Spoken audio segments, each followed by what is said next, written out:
halfway through the groups and I already got my flags up. Are you ready for the World Cup? Because I'm sure.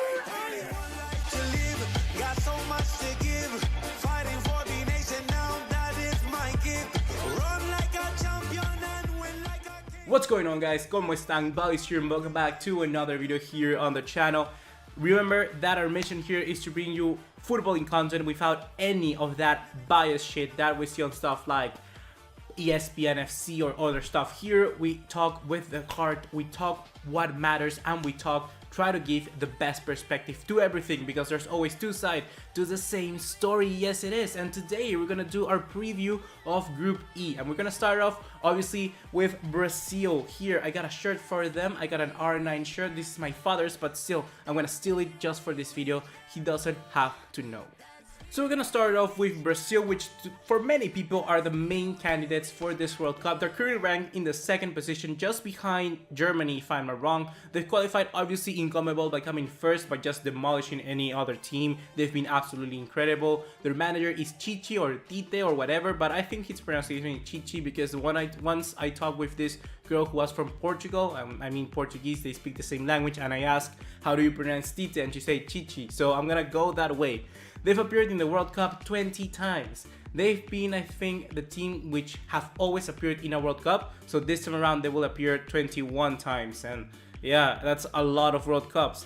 Their most experienced player is going to be Thiago Silva with 70 appearances for the national team. Not that much, but he has been the captain for most of those games, so he knows how to control this squad. Their last World Cup was obviously in Brazil 2014, where they went out in the semifinals 7-1.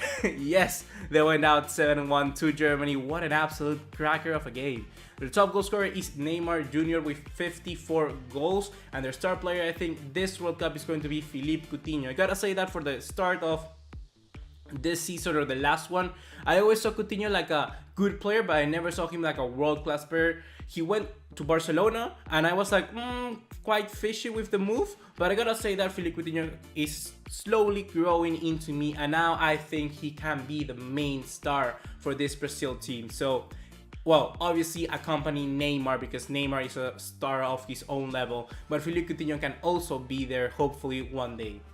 So moving on to their potential 11, I gotta say they have one of the strongest squads in this competition. They're absolutely crazy in every single position. That rhymed, by the way. Their goalkeeper, I think, is going to be Alisson Becker from Roma. He certainly needs to move somewhere else because he's really that good. The two main center backs are going to be Miranda and Marquinhos. I think that those two just complement each other a little bit better than, for instance, someone like Jeromel with Thiago Silva, or Thiago Silva in one of those two. So I'm gonna start with those two center backs. For the left, we're gonna go with Marcelo. For the right, unfortunately, Dani Alves is not gonna be playing this World Cup. It has to be now Danilo or either Wagner. So I'm gonna go with Danilo. I just think that he has what it takes to play in that position, because the main thing about this Brazil national team and why they're so good is because they have functionality and they have a system. So you take a player out, you bring a player in, a substitute, he knows exactly how to play. And the same with Danilo. I think that Danilo will slot right in and he will know and understand this Brazil national team. The main CDM is going to be Casemiro. Fernandinho can also play there. Can you believe it? Casemiro and then Fernandinho? Wow, amazing.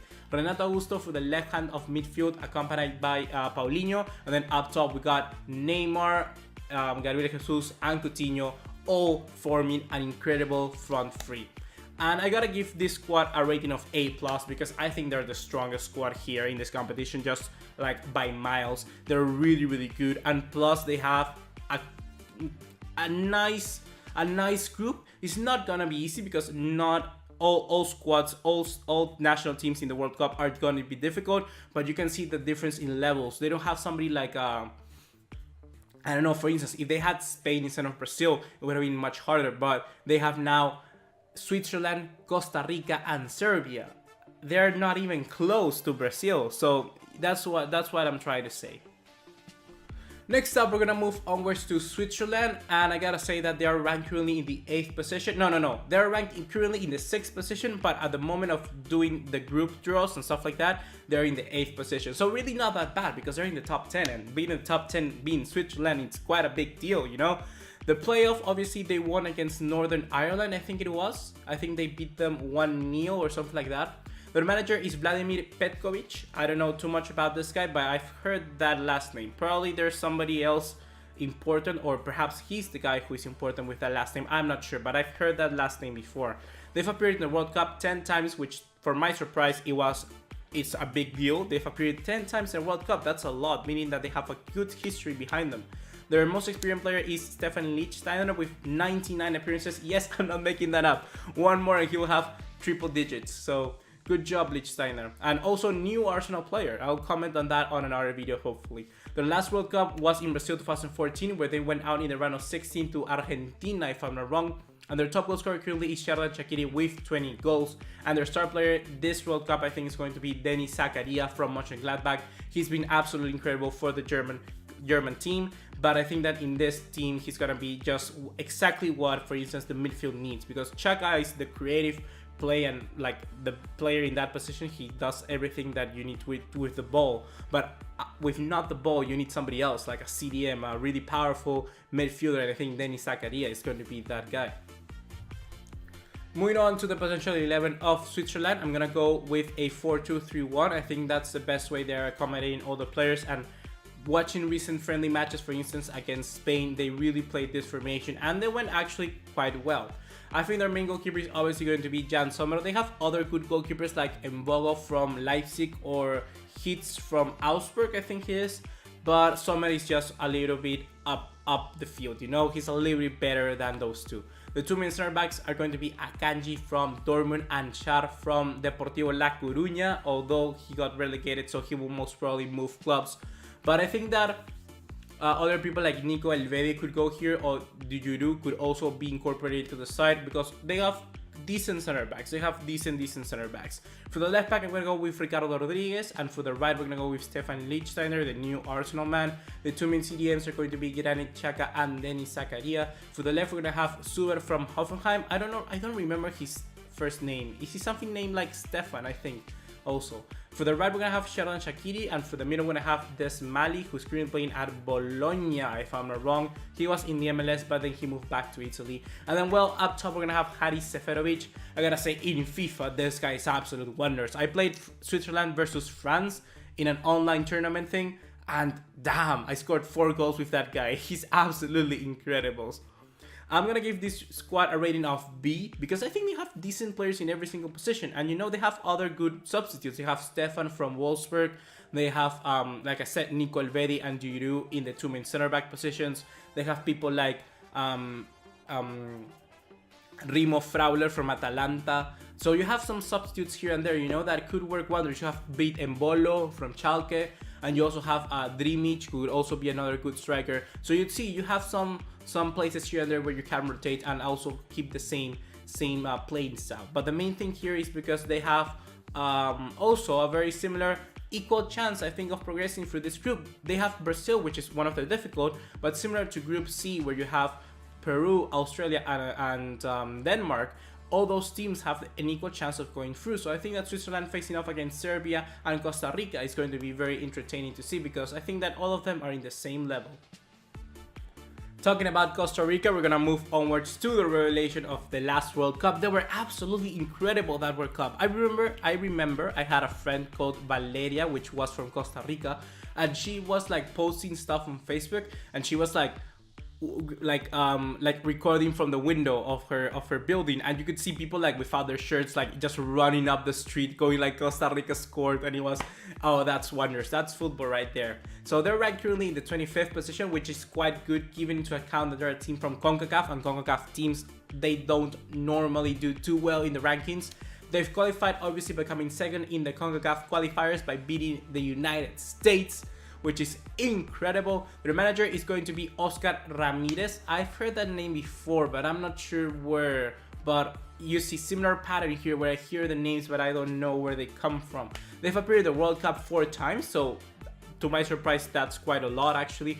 Their most experienced player is tied actually between Cristian Bolaños from 109 appearances, but also Brian Ruiz with 109 appearances. But I decided to put Bolaños here just for the stuff, you know. The last World Cup was in Brazil 2014, where they went out in the quarterfinals against the Netherlands, I think it was, in penalties, which, damn, that has to be heartbreaking. Their top goal scorer is Brian Ruiz with 23 goals, which is again quite good. And their star player is obviously Keylor Navas, but this tells you a little insight to their squad, where I think that their star player is going to be the goalkeeper. So talking about the squad, we're gonna move onwards to it, and they're gonna go with a 5-4-1. And a 5-4-1, it's something that doesn't grab the eye, isn't too entertaining, it's just quite dull and boring. They're gonna play with 5 defenders at the back, with Keylor Navas sitting in behind of all of them. They're gonna have Watson, Acosta, and Gonzalez as the main 3 partnership center backs. For the left, they're gonna have Oviedo, and for the right, they're gonna have Gamboa. Oviedo, I don't know where he plays. I think he plays in MLS, and Gamboa plays in Celtic, if I'm not wrong, something like that. Christian Bolaños for the left, Brian Ruiz for the right. The 2 main center midfielders are gonna be Guzman and Celso Borges, and then up top we have Ureña. But the main problem with Costa Rica, and why I was saying that Keylor Navas is going to be their main star, is because they're a quite old side. Costa Rica did amazing in the last World Cup, but the main thing there was that the players were in their prime position, and it was magical, you know? This time around, that's going to be hard to replicate because their players are all just a little bit older. Brian Ruiz had 29 in that World Cup, now he has 33, 34, the same with Bolaños, the same with Guzman, the same with Celso Borges. You have players who are just really, really old. I mean, their younger player in this first team, I think, has 27 or 28, and that really worries me about the players coming in at the back, because there's not been this transition period. I think that at least 9 players of the first 11 are the same, and that tells you a lot. So I'm really worried about Costa Rica in the long run here, because I don't know if they're just gonna have enough to replicate the same thing. They're obviously not gonna do the same, but it's gonna be tough because their players, basically their squad, is the same but just gotten older, and that's not good in any shape, way, or form. They have experience, they have a good formation, they understand what they play for, but they're just older, and that really worries me a lot. So I'm gonna give Costa Rica a squad rating of C, or C, I don't know which way is the right way for the camera, but I gotta say that unfortunately I don't think they're gonna do a good World Cup this time around. Hopefully they prove me wrong. They have a fixture list which is also very, very hard. They start against Serbia, which probably are their main candidates with Switzerland to go through. Then they face Brazil, and then they face Switzerland. So it's gonna be very, very hard because they start really hard and they go even harder, you know? So I don't know, Costa Rica. Hopefully you can turn this around.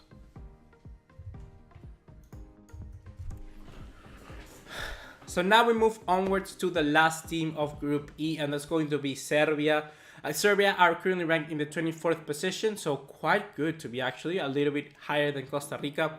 They've qualified by coming top in Group D of the UEFA qualifiers, obviously, which to be honest is a quite good achievement, coming top of a group where all the teams were very balanced, because perhaps them and Ireland were the best teams, or even Bosnia was in that group, I don't know, I can't remember. Their manager is Mladen Krstić, or something like that. Hopefully you can tell me how to pronounce that name. Krstić, I don't know. They've appeared in the World Cup 11 times, which is quite a lot. Their most experienced player is Branislav Ivanovic with 102 appearances, and their last World Cup was in South Africa 2010 when they went out in the group stages. Their top goal scorer is Alexander Mitrovic with 13 goals, and also Branislav Ivanovic has also 13 goals. But I'm gonna give it to Alexander Mitrovic because I think he'll get a little bit more goals than Ivanovic in this World Cup. And their star player can be one of two. I'm inclining, or that's a word? I don't know, I'm leaning towards Sergej Milinkovic-Savic, which is absolutely wonders. I've loved him. This player for me is one of the best I've seen in a very long time. I really enjoy his style of play. I really, really like Sergej. And if you follow my channel, you can tell I'm a real fan of that guy. He's absolutely incredible for me. So it could be either Sergej Milinkovic-Savic, which for personal preference, I think he will be my star player, my one to watch. But also Andrea Sefcovic from Benfica could be a quite good player, you know. But I don't know. I'm not sure if he will start for the Serbian national team. We have to wait and see what Krstić will do with the squad. But what I will do is go with a 4-2-3-1. I think that this is actually quite good formation to incorporate all the best players Serbia has. I think they're going to go with Stoikov in the goalkeeper position. The two main center backs are going to be Nastasic and Branislav Ivanovic. For the left, we're going to have Alexander Kolarov, the captain. For the right, Rukavina from Villarreal. The two main CDMs or the midfielders are going to be Nemanja Matic and Sergej Milinkovic-Savic. For the left, Andrea Sefcovic, or for the left, Andrea Sefcovic. For the middle, Adam I know how to pronounce this name. Adam Ljalic. For the right, you're gonna have Tadic, and then up top we're gonna have Alexander Mitrovic, the big Serbian, which is absolute wonders. And he actually got Fulham to the Premier League, so good job for Mitrovic, and he's gonna be hyped coming to this World Cup. I'm gonna give this squad a rating of B because I think they're a good squad, you know. I think they have more than enough to compete, and hopefully they will go through because I really want Sergej Milinkovic-Savic to do good in this World Cup because I want him to move to a bigger club, hopefully Barcelona, but I don't think Barcelona are into him. I think he could be a very good addition, hopefully be like a replacement for Rakitic in the future, but Rakitic is not there yet, so we have to prioritize other places in our midfield, like our creative midfielder, because obviously Andres Iniesta went out, which is heartbreaking. So their fixtures is actually quite good. I gotta say they have Costa Rica, then Switzerland, then Brazil, so they start from easier to the hardest. So to be honest, they have a decent chance of going through if they take themselves seriously. So to finish off, who do I think are going to go through in this World Cup, in this Group E? I gotta say that Brazil are obviously gonna finish first. Like come on, man, they're Brazil. They're just incredible. But in the second place, I'm either Switzerland or Serbia, because like I already explained why Costa Rica I think are not gonna go through, because they're just the same squad but older. Like that's not good in any way, shape or form. So taking into account Serbia and Switzerland, I think it's all going to be in that match. It's all going to be about that match, and I'm gonna predict that Serbia will go through in goal difference. Yes, I'm gonna predict that Serbia will go through in goal difference. I think that both Switzerland and Serbia will beat Costa Rica, and then they will draw in their game, and then it will see who actually concedes less from Brazil for a spot in the round of 16. That's the best way to qualify, trying to not get your ass kicked by Brazil, isn't it? So yeah, I'm gonna go with Brazil first, and I'm gonna go with Serbia second, because Sergej Milinkovic-Savic is just my star player for the World Cup, all the World Cups he's gonna play, because he's absolutely incredible. I love that guy.